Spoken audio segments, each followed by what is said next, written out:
so if you can remember on the very first episode of Getting Social Media, I taught you all about how to build your own business page. So today it's going to be a little similar. I'm going to teach you how to build a group. So stay tuned. We already have our Unicorn Chapter public business page. So now we're going to create a private group. Now, when it comes to creating a group for your region or your chapter, you can make the decision whether or not you want the group to be public or private. Most chapters choose to make their groups private because they discuss more personal things. You know, if someone needs a sub for the following week, they'll discuss that.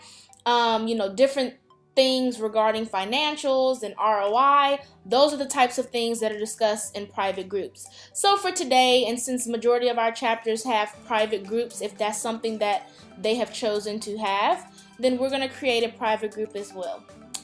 So you're going to click this down arrow here when you're on your home screen of your personal Facebook page.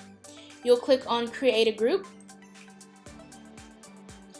Now the name of our group is going to be the same as our business page. You know, some chapters choose to put private in front of it or members only. That's completely fine, but just make it coincide with your page so that it all has the same naming, so it's easy to find. So we're gonna say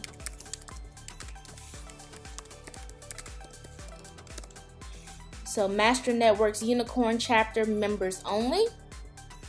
So now you get the option to add some members to the group. You don't have to do this at this moment. You can choose to do this at another time. And then again, it says at the bottom, select privacy. So you'll just click that, and then as you can see, you have the opportunity to create a public group, a closed group, or a secret group. Now, the thing about the secret group is that only members can find the group and see who's in it and what they post. And then the closed group, anyone can find it, but again, you have to get approved to be in the group. And then public, of course, means anyone can see it. So today we're going to do the closed group. Click create. And here we go. So as you may notice, this group looks a lot like the business page. So the only difference is you're not able to have a profile picture on groups. You just have the cover photo, but that photo can be whatever you'd like it to be. Again, same as the business page. If you want to invite members, you can do that. You can enter their name or their email address. If you would like to add a description for your group, which I do advise, then you just click on add a description, type in that section, add your location, then you have the opportunity to do that as well.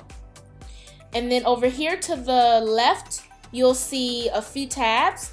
You'll see the about, discussion, members, events, photos, and moderate group. So first we're going to click on about. So again, this is just another place that you can add a description if you'd like.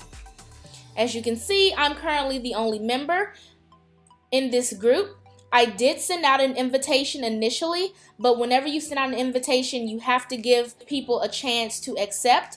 And then once they accept, they'll be members of the group. And then they will all appear here as well. Discussion is basically the equivalent of a post. The good thing about a group, especially if it's private, if you would like, because you do have control over these settings, anyone is able to post onto the feed on the groups. Versus the business page, you know, it's only that page that's creating the content. So that's why groups are so great when it comes to talking about things within your chapter, you know, things that are personal, because like I said, everyone gets a chance to post. Again, members, that's just where all of your members will be shown. So if you look to the right, you'll see invited, unavailable, and blocked. So if you click on each one of those, you'll be able to see anyone that those things apply to. Events, the same thing that we did on the business page. You create an event and just take the necessary steps in order to do that. The moderate group tab is probably going to be the most important tab when it comes to the group. So here you can see the admin activity. So you can see I created the group and then I changed the cover photo. If you have any scheduled posts, so just like we did when we uploaded videos onto the business page, if you would like to have something scheduled to go out at a certain time, then that would show here. If you have any members that have found your group and they want to join, then any of their requests will be in this section. Approval notifications. Now you have control over this. If you would like, you can get instant notifications when people ask to join the group, or you can choose to not get notifications for member requests. If you would like to have rules for your group, like, no curse words, be kind, no bullying, no hate speech, then you can definitely do that if that's something that you'd like to do. You click on Get Started and then just follow the guidelines.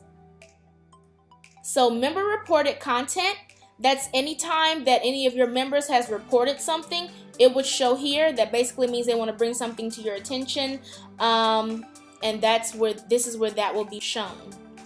So auto flag by Facebook just means that any post that Facebook has flagged, that will be shown in this section as well. See, the groups are much more simpler than the business pages.